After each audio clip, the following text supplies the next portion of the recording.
Wow. Welcome sa vlog na kung saan ang topic ay bakit ako naandito sa Rome, kung paano ito nagsimula, kung ano ang naging journey. Sapagkat ngayong araw, 5 months eksakto nung nag-open ang opportunity na ito.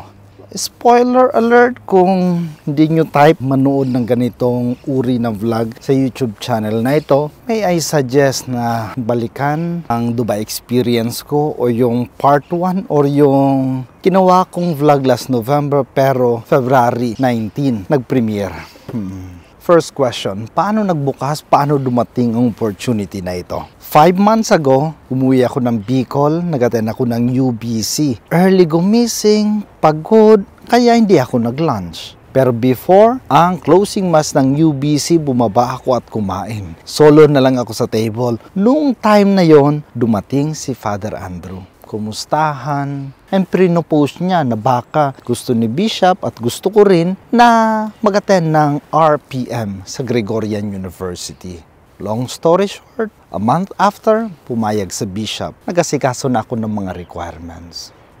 And ngayon, nandito na.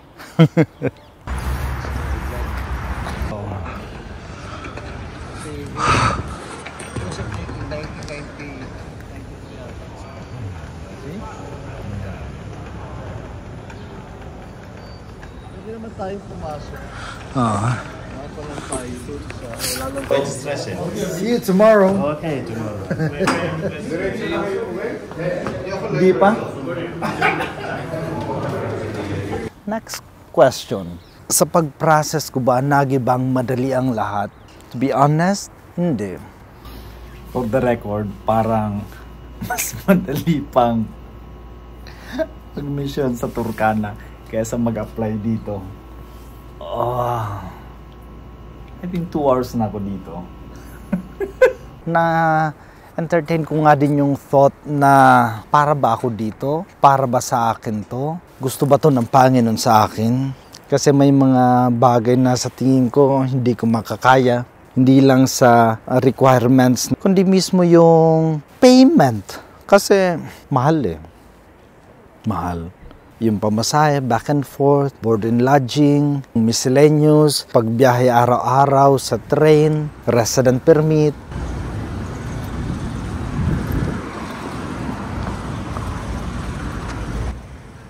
Naalala ko tuloy yung 2 days ago, bumukas ako ng podcast, pinapakilala si John Newman. Tiga Europe, napunta ng US, pero before siya napunta ng US, hindi pa siya pari noon. May mga inaasikaso siya, pero hindi nangyari. Nung nakarating siya ng US, nagustuhan siya ng obispo, inordinan siya. Kaya ito ang masasabi ko, dahil sa pinagdaanan ko, parang may mga mahihirap na parte. Sa time na may mga mahihirap, huwag mag-give up. Magpatuloy lang. Sapagkat may ibang plano ang Panginoon at darating ang Panginoon hindi sa right time para sa atin, kundi right time para sa Kanya. Naalala ko yung time na parang sabi ko, ang mahal, hindi ko to kaya. After ng morning prayer, ready na akong tawagan si Bishop Marvin na sabi ko, maybe next time. Tapos, after ng morning prayer, nakausap kong isa sa mga benefactors and sabi niya, kung gusto niyo Bishop na pumunta ka doon, go, magbabayad ako. Blew my mind. And so far, so good. Hindi nagkukulang ang grasya ng Panginoon. By the way, kung sino nga palang gusto pang tumulong, PM nyo lang, DM nyo lang ako, ipapadala ko sa inyo ang account ng diocese para sa diocese diretso ang inyong mga tulong. Pagdating ko ba dito, nahirapan ba akong mag-adjust? Third question. Hindi.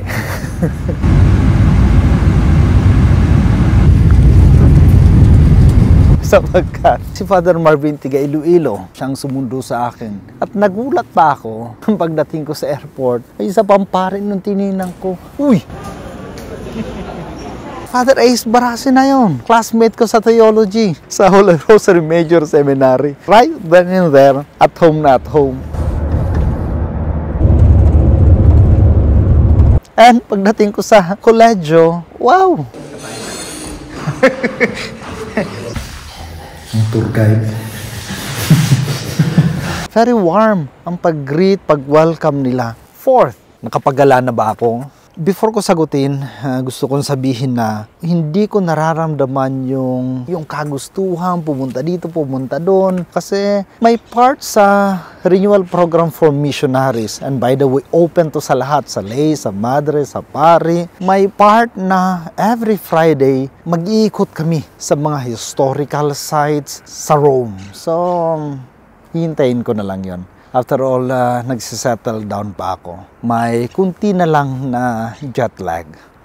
Alam nyo na si Father Neil ay isa sa mga spiritual heroes ko. Kasi isa siya sa mga instrumento para mas makilala ko ang sarili ko, ma-appreciate ko ang tawag ng Panginoon sa akin. Kaya nung araw na yon, fulfilled and grateful ako.